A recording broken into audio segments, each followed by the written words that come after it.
Po ba tayo? Yes. Amen. Let us all forgive. Kung gusto nating patawarin tayo ni Lord, ay patawarin din natin yung mga kapwa natin. Amen ba? Amen. So, our second share for today is from Buntun Pioneering Team at ang share niya po is Luke 23:43. Let's all clap God to the life of Sister Donna May.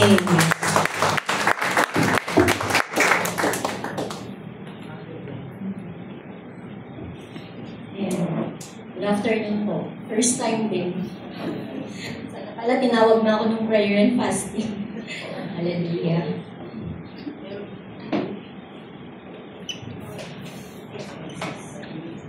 Ayan. Wala naman po dapat akong PowerPoint. Pero dahil magaling yung leader namin, gawa raw po ako.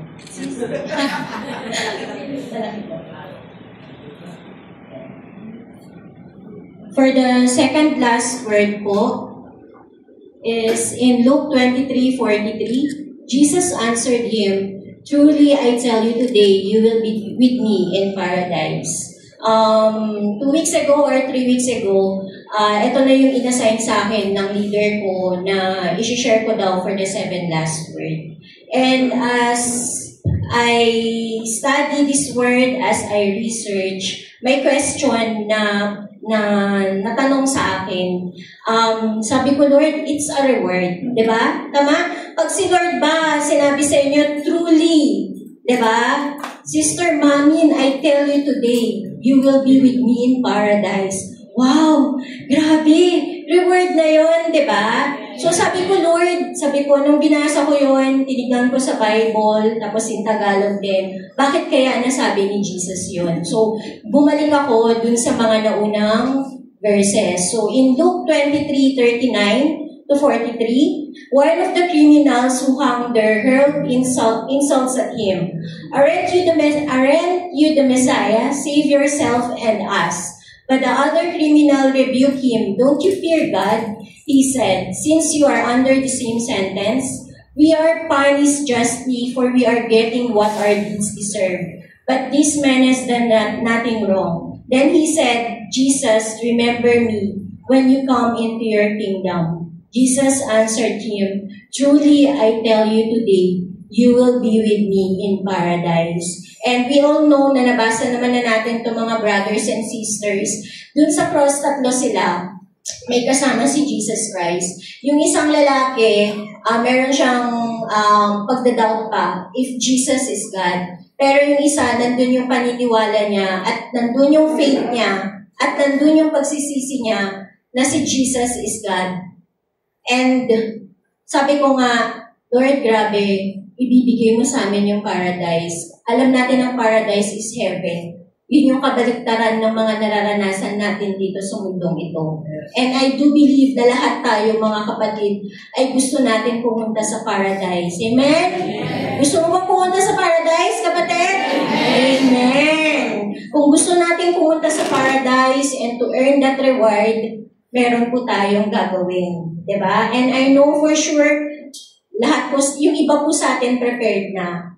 Ako po, inaamin po, hindi pa. Diba? In Luke 23:43, this verse highlights the promise of eternal life.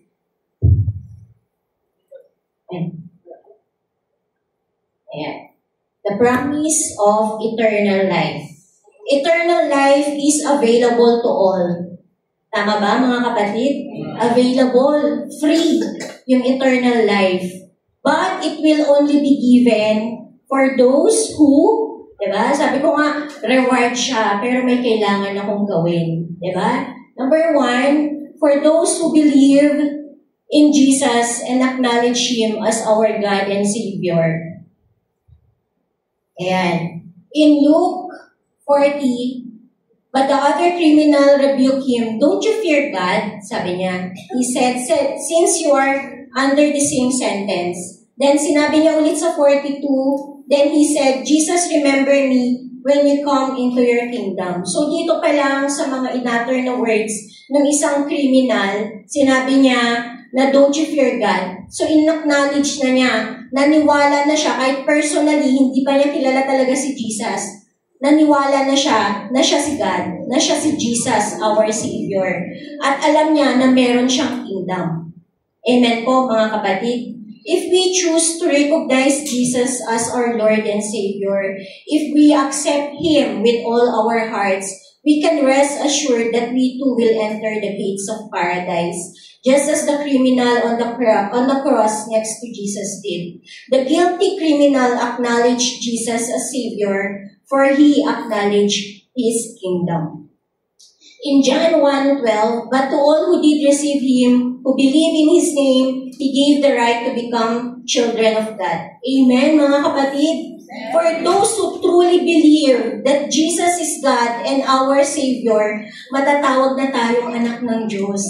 And it's already a reward. Amen po, mga kapatid? And in John 6:47, verily, verily, I say unto you, he that believe on Him had everlasting life. Amen? So dito po, medyo may, believe. Maniwala ka with all your heart and accept Him. Iba po kasi yung mga taong naniniwala, may paniniwala, pero hindi talaga nila tinatanggap ng buo si Jesus Christ. Amen po, mga kapatid. So tayo, mga kapatid, kung naniniwala tayo sa Kanya, kailangan natin siyang tanggapin ng buo. There are days in our life that ang situation natin, magkakaroon tayo ng mga doubting questions kay God. Diba? Minsan, sa buhay natin, dahil sa sobrang hirap, helpless na tayo, just like the criminal na nakapako sa krus. Helpless na tayo, minsan nagda-doubt na tayo, diba? Mga kapatid. Nung una pa lang, tinanggap mo na siya. Nung una pa lang, naniwala ka na. Bakit may doubt pa? So we should believe in Him with all our hearts na dapat hindi na pumasok yung doubt sa ating mga puso. That's the true na paniniwala or believe that Jesus is our Savior. Amen? Amen. Number 2, repent and ask for forgiveness. Sabi sa 41, we are punished justly, for we are getting what our deeds deserve. But this man has done nothing wrong. Ikaw ba, kapatid, pag nagkasala ka, inaamin mo ba minsan na nagkasala ka? Ina-acknowledge mo ba minsan na nagkasala ka? Amen? O, amen daw. Ayan. As the crowd insulted and mocked and spat on Him, Jesus never replied. Grabe si Lord, no? Nung minamock na siya, diba? Iniinsulto na siya ng crowd. He never replied. Diba? He never replied. Paano na lang tayo, kapatid? Paano tayo mag-response? Ininsulto lang tayo. May sinabing hindi maganda sa atin. Paano tayo magre-response? Diba? Aggressive. Initial reaction, aggressive. Because we are in the flesh. Diba? Pero pag tinanggap mo na si Lord, naniniwala ka na sa Kanya, humingi ka na ng kapatawaran, yung kapatawaran na ibinigay niya sa'yo ay dapat na sa'yo rin. Amen po. Grabe. Ako natatamaan. Natatamaan talaga ako dito. And but when this remorseful criminal humbly sought mercy, he instantly responded with compassion and assurance. This is God's mind, God's love. God stands ready to respond to the repentant. Totoong repentance, kapatid. Hindi yung repent and repeat. Hindi yung nag-repent ka ngayon, uulitin mo ulit. Parang sirang plaka lang. Amen? All have sinned and fall short of the glory of God. Amen? As Christians, we know there is an opportunity to acknowledge our sins. Repent from those sins and ask God for forgiveness. The opportunity to change and repent can happen anytime. Can happen anytime. Pero kapatid, this is the time. Amen? Amen. The opportunity to change and repent can happen anytime, even moments before death. Aantayin pa ba natin yun? Nasa hospital ka na, mamamatay ka na, saka ka lang magsisisi? Diba? Huwag mo lang antayin yung kapatid.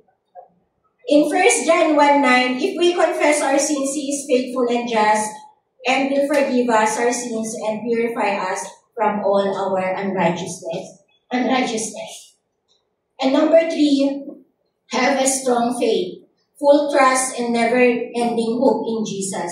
In verse 42, then He said, Jesus, remember me when you come into your kingdom. Nung naniwala siya kay Jesus Christ, na si Lord is our Savior, nung sinabi niya rin itong, Jesus, remember me when you come into your kingdom, nandun yung faith ng isang criminal na mapupunta siya sa kingdom ni God. Diba? Nandun din ba yung faith natin, mga kapatid? Amen. The 2 thieves on the cross each took a different path. One man chose to mock and ridicule and not believe Jesus. He is not living by faith, only by sight. Sabihin mo sa katabi mo, hindi ako yun. Amen. The other man chose to believe and have faith. Sabihin mo sa katabi mo, ako yun. Amen. To have faith in Jesus means to trust Him. Simply, fully, without reservation. Without reservation, meaning without doubt. When we think about faith in God, one of the most comforting things is trusting that He has a divine plan for our lives. Life can sometimes feel confusing and overwhelming. However, we can rest assured knowing that even when we don't understand, God is always working things out for our best. We should believe who Jesus is and trust what Jesus has done on the cross. Without faith in Jesus, we remain in sin and cannot be accepted into God's presence in His perfect heaven. With faith in Jesus, we are given access to the Father as God's own children. Having a strong faith as Christians, we must be equipped by the Word of the Lord and continuously pray and fast. The promise of paradise is available to all of us today. Whoever we are, whatever past you have had, and whatever sins you have made, Jesus promised the criminal that he too would be in paradise with Him, just as He offers the same promise today. It is up to us to come before Jesus. Yes, covered in sin, but also in the position of being able to receive His forgiveness, His promise of eternal life, and His love.